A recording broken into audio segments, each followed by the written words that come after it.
Welcome to the Get Inspired with Gerd show, brought to you by Gerd's Handel. Join us each week to be inspired, informed and uplifted with some of the most inspirational and motivational guests from around the world. Stay happy, stay healthy, stay inspired. Hello and welcome to Get Inspired with Gerds. I'm your host, and today I have an empowering guest with me who's transformed her own life around after suffering a traumatic childhood through self-love and understanding. Leah McQueen, she's an absolute inspiration. I just know that you guys are going to absolutely love her story. I kind of felt like I was in a movie, like I was sat there with my popcorn listening to her. It was just unbelievable what she's gone through, but what she's done now is just truly inspiring. She's helping parents to raise their children openly without judgment, and she's now the founder of Parents Talk Limited, and she believes it takes a village to come together to raise and empower the children of the future.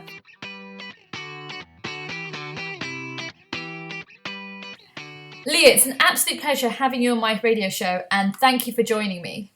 Thank you for having me. Oh, bless you. Well, Leah, your personal story is inspiring, and when I heard it on your YouTube video, I was just kind of in shock because I could relate with many things that you were saying, and I'd love it if you could tell the listeners what your life was like in your teens. Wow. As a teenager, I was in gangs. I was in a gang. I sold drugs. Wow. I did a lot of things that I'm not particularly proud of. And I got myself in a lot of situations, dangerous situations. I actually had a gun held to my head. What? A few times, so it was, I started selling marijuana, weed, whatever you want to call it, then to selling heroin and cocaine in such a really short period of time. I grew up in a loving home with my mum, my sister, but my mum was a single mum and I wanted to be with my dad, and I think sometimes people class it as daddy issues without actually understanding that there is something deeper, more deeper than daddy issues. With my dad, I grew up and all I saw was he drives a really fast car. He used to play his music really loud and he used to smoke weed. So it was just like, wow, amazing. Like, I remember asking him, Dad, can you please pick me up from school, and being gutted every time he couldn't come, because I told my friends, my dad's so cool. He drives his BMW really fast and he plays his music really loud and he smokes weed. And sorry, I had to know. Yeah. For me, it was just like, this is amazing. Wow. Because my mum, she was just an ordinary woman. She went back to university when me and my sister were young to study a degree in business. She then became a IT lecturer, and she worked her butt off to make sure me and my sister had everything that we needed. So it wasn't as exciting. It was more routine with my mum, and with my dad, it was like, wow, I get to even swear. Like, this is so cool. So when I started to, my image of my dad wasn't who my dad actually is, but I started to smoke weed myself when I turned 12, 13. And it just kind of went downhill from there, until I got to a stage where one of my older brothers was murdered through a bad drug deal. A drug deal went wrong. Wow. He was murdered, and after that, I thought I had to start thinking about my life. That it wasn't until I ran away from home, and I ran from home at the age of 14, and I was raped. And that's when I realised that I was no longer untouchable. I think I went through a stage in my teens thinking, because of who my brothers were, I was untouchable, And when I was raped, I ran away from home, and I thought I'd get on a train because I thought the trains went on forever and ever. As you do. You know? I got on the train, and when I got on the train, there was some guys that came on, but because I never understood the difference of being a girl in a gang and being a boy in a gang, I thought I was all right, and Oh God.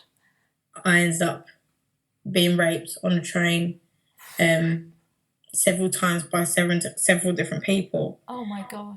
And that's when I started to realise, well, nobody's untouchable.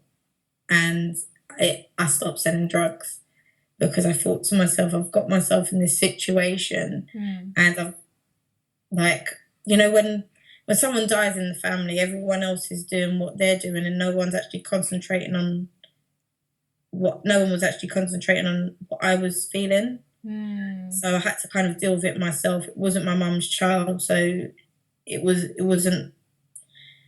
She was tried to support me as much as she could, but for me it wasn't enough.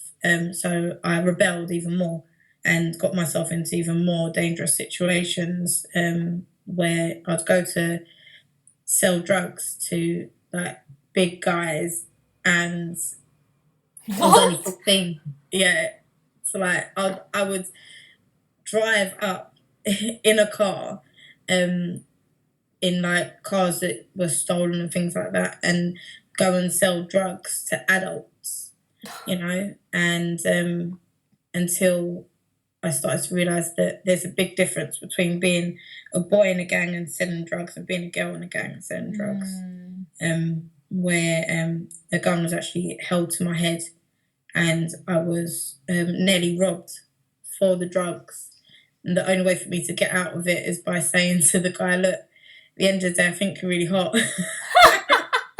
And I can like hook you up with somebody else and we can rob them and get their drugs. That's the only way how I got out of that car, you know? Wow. And it changed my life completely. But then I met my husband. And this is where it all gets all lovely and doubly. And I met my husband, and he wasn't into selling drugs and things like that. That wasn't his thing.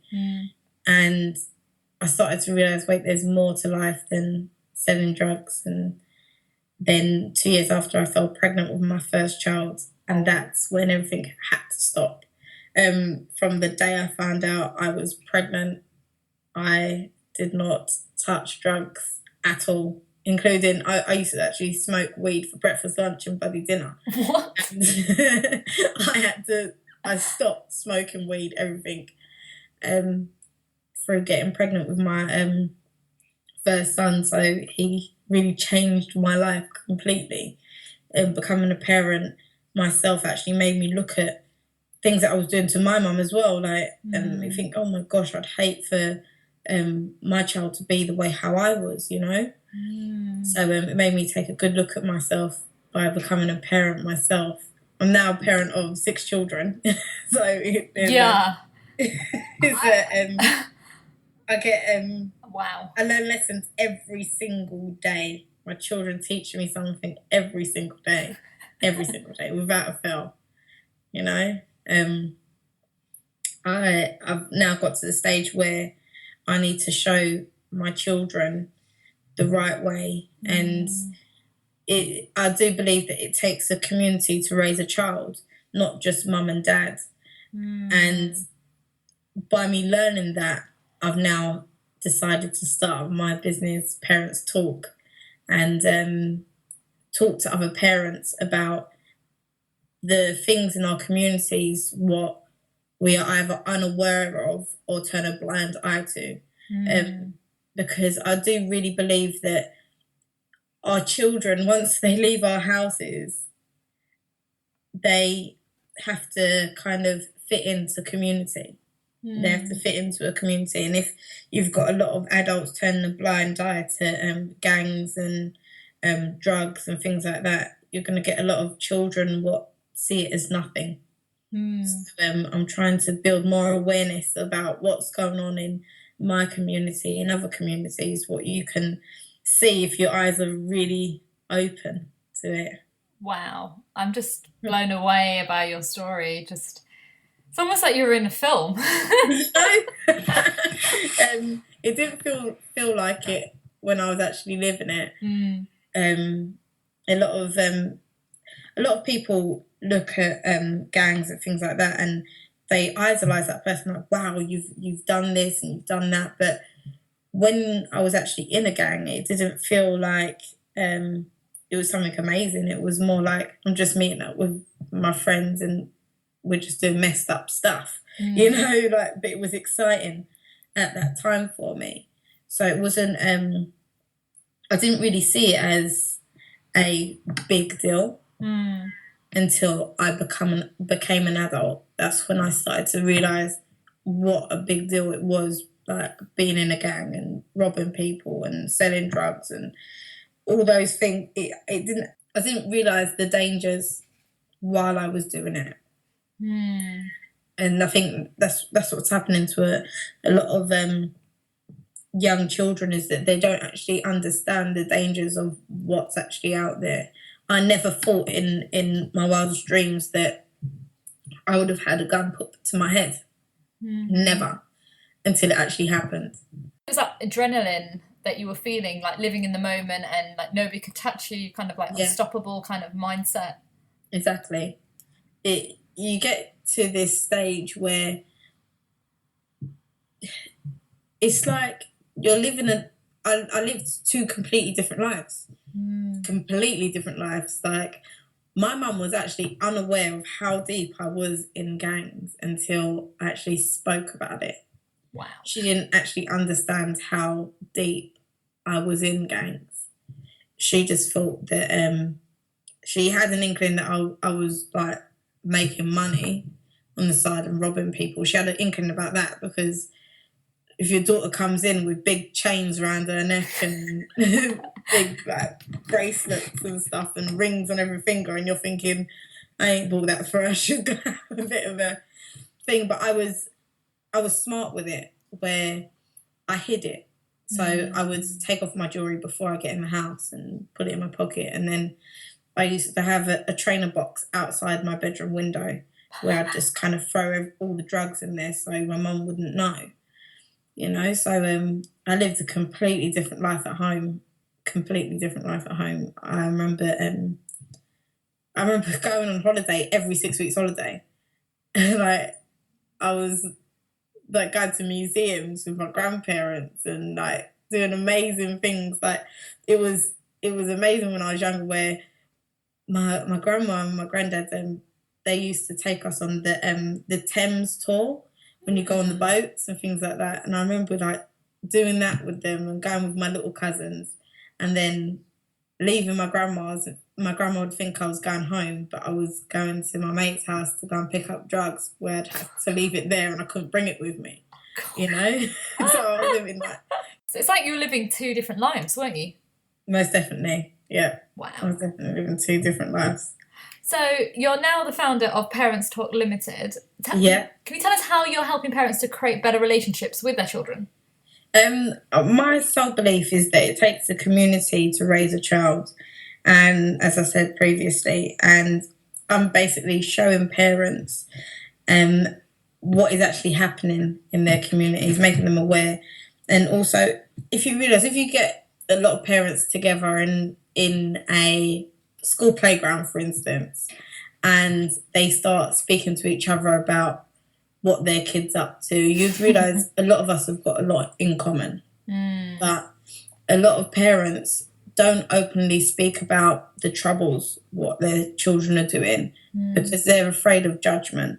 So Parents Talk is a company that allows parents to come together and talk about their upbringing and parenthood without fear of being judged. So by giving parents that platform to be able to come together and hear other people speak about, okay, well, I could put my hand up, I was a gang member and I did some really horrible things, but there is a chance for your child to be turned around, and there are options out there and people out there who are willing to come and help you to not only parent your child, but to advise you on what to do next and what steps to make. A lot of parents make the mistake of, okay, I'm going to move out of the area. That's going to help my child. And it doesn't, because once your child gets to a certain age, your child just goes straight back, because that's where they've built their relationships with. So with Parents Talk, we're now doing, we do events. We've actually got our event coming up on the 2nd of April, where we're giving inspiring people from all walks of life the platform to showcase their talents within the community, but also to inspire and empower parents and children with a positive impact. Wow. We want parents to come along with their children, with their teenagers as well, and show them, look, it's not about gangs, but also teaching parents that there's some parents out there what don't know, if you buy a certain bandana for your child and you live in a certain area, your child can either get hurt or could be marked as one of the kids what are in that gang, Wow. And when I was younger, it wasn't too much like, it was like everyone had a similar coat or whatever. But now it's gone down to like, even in Peckham, they wear black, they're black from head to toe, and they will have black bandanas. And it doesn't fall within a race where you'd say, some people might say, oh, ethnic minority children are doing it. There's all different types of races what are in gangs. Yeah. People be actually quite surprised, that I've seen from white boys to black boys to Somalian boys to Indian boys to Chinese boys in Peckham gangs.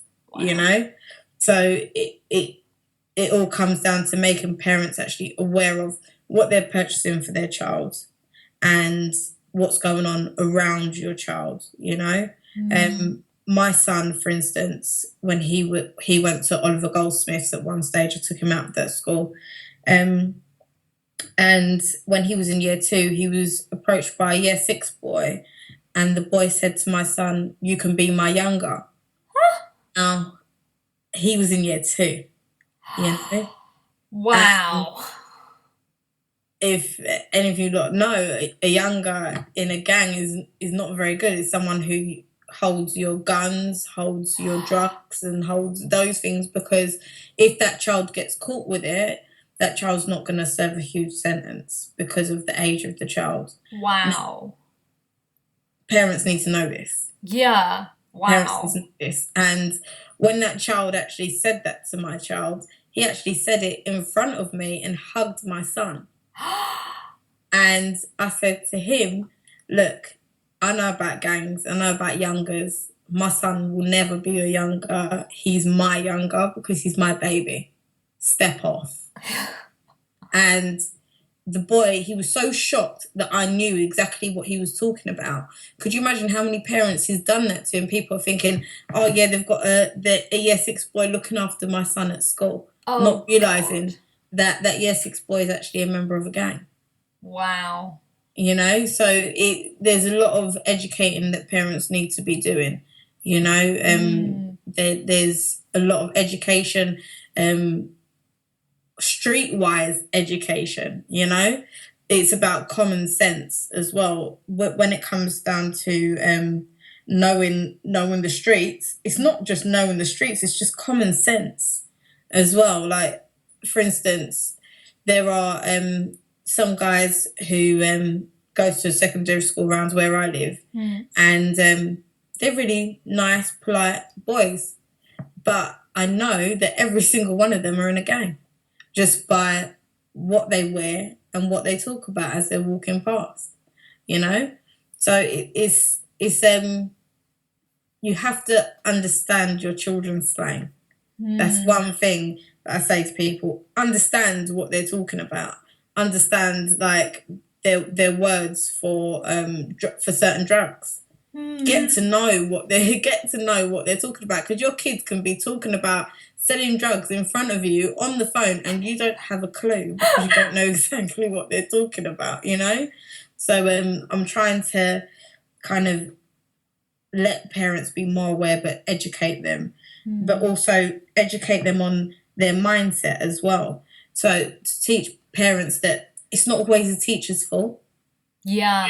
And it's not always your next door neighbour's fault or whoever's fault why your son's doing or your daughter's doing certain things. It's because with me, for instance, when I go speak to my children's teachers, I don't go in with the mindset of my child is perfect. My child doesn't do this, my child doesn't do that. But also I do not go in with the mindset of that teacher is perfect. You know? I ask questions. One of my children have actually got autism. And I experienced only last week a teacher, his actual teacher, turned around and said to me, you know what, I don't really know what to say about Mackay because I'm not qualified in that area. Well, how are you teaching my child and you're not actually qualified to deal with an autistic child? You know? So have questions, you know what the teacher is about, know exactly what that person is educated in, you know, because that person is raising your child for 6 hours a day, 5 days a week, you know. Like, they're potentially shaping their future, aren't they? Exactly. So you have to know. And even with secondary school, like if your child is in secondary school, do not wait for parents' evening to speak to a teacher if your child is finding it difficult in a subject or finding things difficult at school. Don't wait for parents' evening. The schools have phones. They have meetings. You know, be part of it. Find out what's going on in your child's school. You know, because that's the community. What's going to build your child into an adult. You know, the parents, we can only do so much. So if we allow if parents allow themselves to speak to other parents and other teachers and even like football coaches and things like that, we need to know everything about these people, you know. I know people who teach in schools who swear more than you can even calculate numbers, you know. And they are people, like I know quite a few people who are secondary school PE teachers, and they go out raving every weekend. They're normal people like everyone else, but these people are like, they will smoke weed if they wanted to, you know what I mean? And then they go into school and they teach your kids, and you're not actually aware because when you're talking to the teacher, you're not actually listening to what they're saying. All you're waiting for is the grades. It's not about the grades. It's not about the grades. It's about you understanding what your child is learning, you know, and trying to figure out where you can help your child to excel. You know, my son Amari was told last year he had ADHD. That's what I was told. Oh, he must have ADHD or ADD. He's really hyperactive. He's getting into a lot of trouble. And I sat down with my son and I said, look, what's going on? Like, you've gone from being a really good boy to fighting at school all the time. You're not listening. What's going on? And he said, Mum, I don't understand the work. It's boring. And I was just like, oh, so is it that you don't understand it or it's boring? Which one is it? He goes, I don't understand it, so it becomes boring, Mum. You know, so I got him a tutor, an amazing lady called Blue. She's just absolutely amazing. She works with special needs children as well. So she worked with both of them, Amari and Mackay, one with autism and ADHD, or they say ADHD. But now Amari now is in the top set of his maths and English in year 3 now. So it's like. And now they don't think he's got ADHD or ADD. He's no longer fighting because I've actually sat down with the teacher and said, look, we need to try and work out what's going on with Amari educationally and find out where his levels are. There's no point of just giving me a piece of paper and saying these are his levels and he needs to work on this. Then we don't work together, you know. I need to know what you're teaching him. Show me what you're teaching him, because even though I might know a different way of working it out. So when he comes home and does homework, it's completely different to what you're teaching him at school. So get to know what your children are getting taught and who they're getting taught by. I think it's really important. Wow. I'm just overall like inspired by what you're saying, and it's so true, because even when I was growing up, I didn't grow up in London, but I'm actually a northerner. And it's very important to know who, like, I remember as a kid when I was in school, I was quite shy at the beginning stages of like when I was really young, and I didn't really want to ask for help. And it's true, if you tell your parents, they will be able to sort it out for you. Exactly. But also, parents need to understand that when teachers do get angry and upset with their kids, it's not because they don't like them. It's because it's a mindset thing. I think once parents start working on their mindset and speaking to teachers about their mindset as well, there's a lot of teachers where a kid will come in and that child could be naughty for the whole week, and then on the Friday come in and be really good. But that teacher is still looking at that child like that child is naughty. The parents, we've got an emotional connection, so we see our children as every day is a new day. And parents need to understand that some teachers do not have that emotional connection to our children.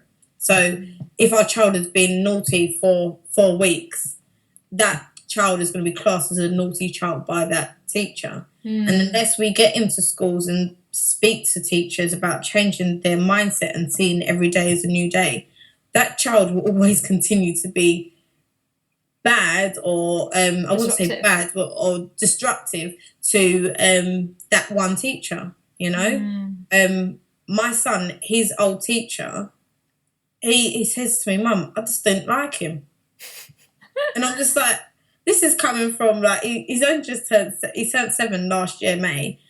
And he just says, "Mum, I just didn't like him. I couldn't do my work because he didn't listen to me and I didn't like him."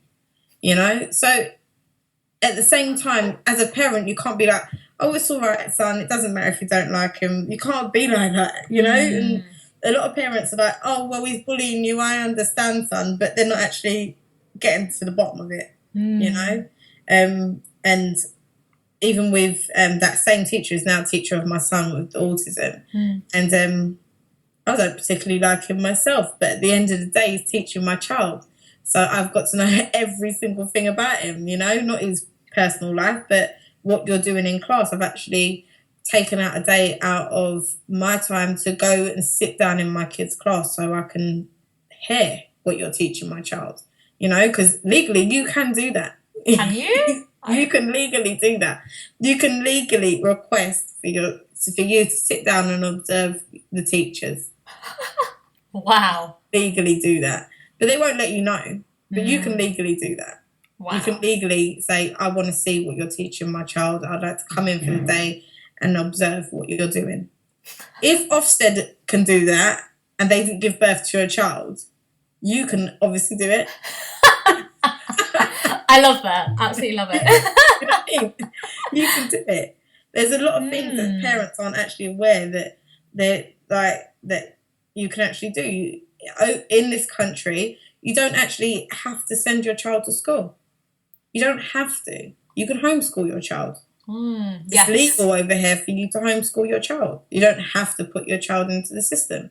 Like my boys, they went to a school called Oliver Goldsmiths, and my eldest son was being severely bullied.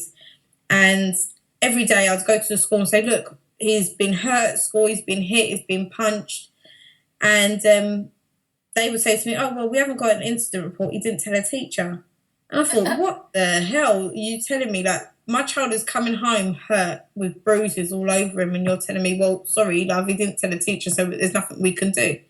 So I went into the school and I said, "Look, I'm taking every single one of my kids out of this school," and there was 3 of them going to school at the time. Wow. And they tried to tell me no.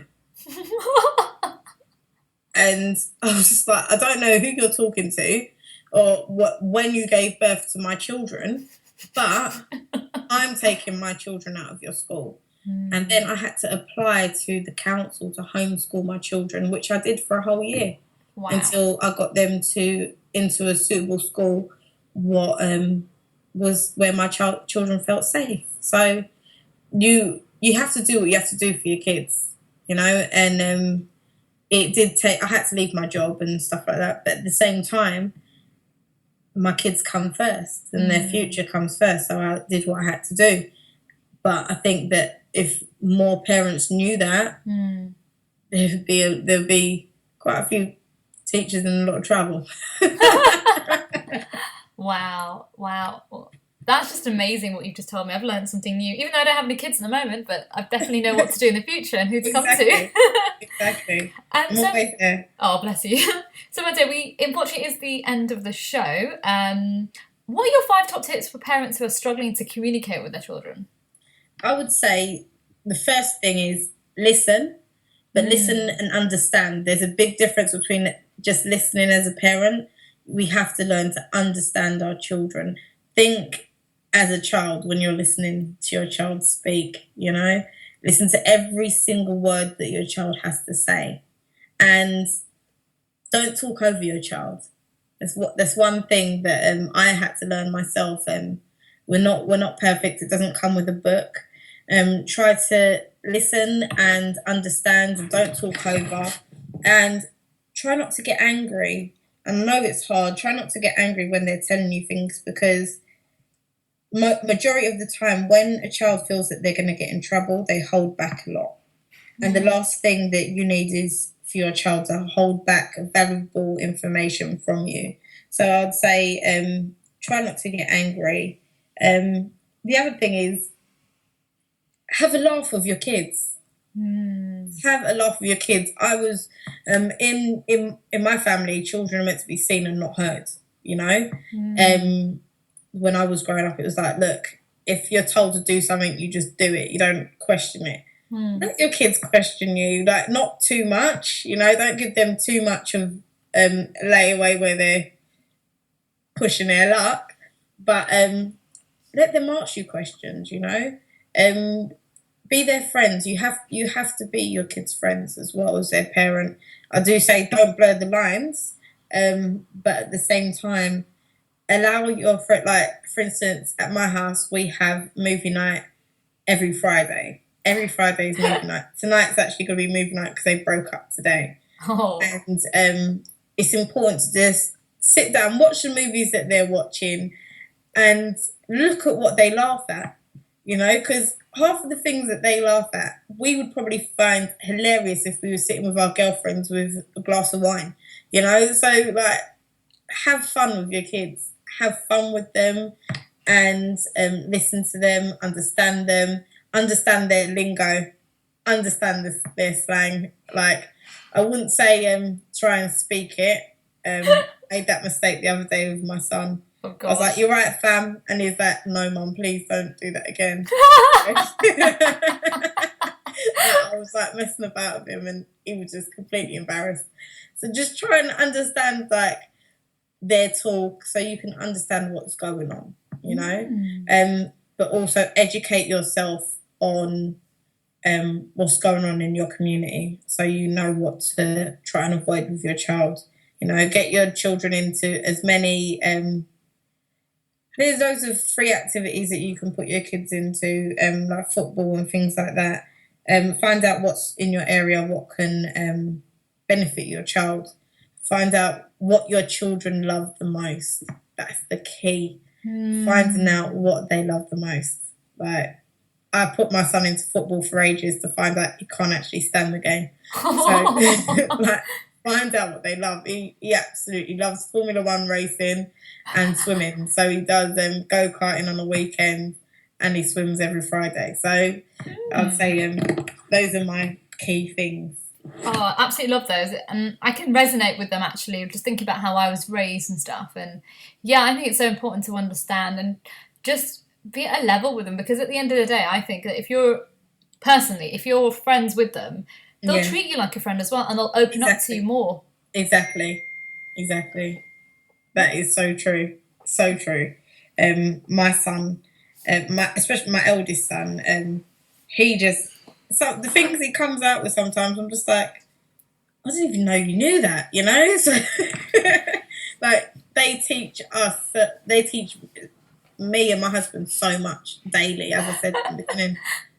I'm telling you that, like, my eldest son, he loves swimming, and he always says to me, Mum, can you not, like, scream and shout like a football match when I do something? Because I'm just like, look, if I had a flag with your name on it, I would run around and be like, that's my son.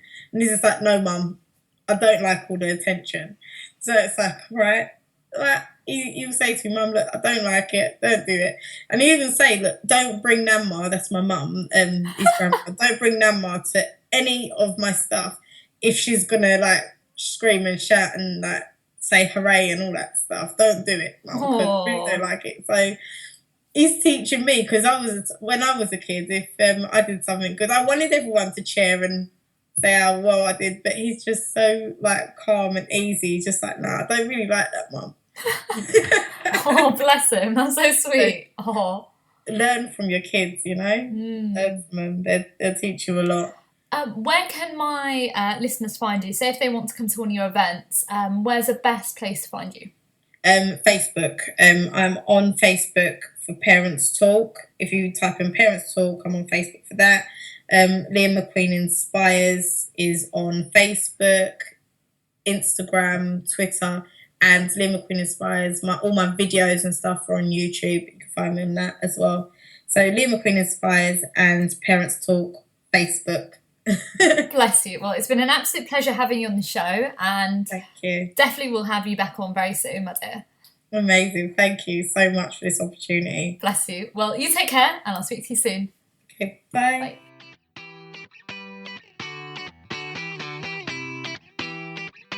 What an amazing interview with Leah. Thank you once again for being on the show and just being your authentic self, because what you're doing is truly inspiring, and we do need to know what's happening within our communities and how we can help our kids to be a better version of themselves. Just before I head off, don't forget you can find me on Twitter at IamGurds, that's IamGurds, and you can find me on Facebook at Get Inspired with Gurds, where I bring you lots of inspirational, motivational quotes, tip, advice and videos. And also check my book out on Amazon called Educo, which is EDUCO, it's 52 quotes for leading a better life. And this week I want to leave you with this quote. The secret of change is to focus all of your energy not on fighting the old, but on building the new. Take care, guys, and I'll speak to you soon. Bye.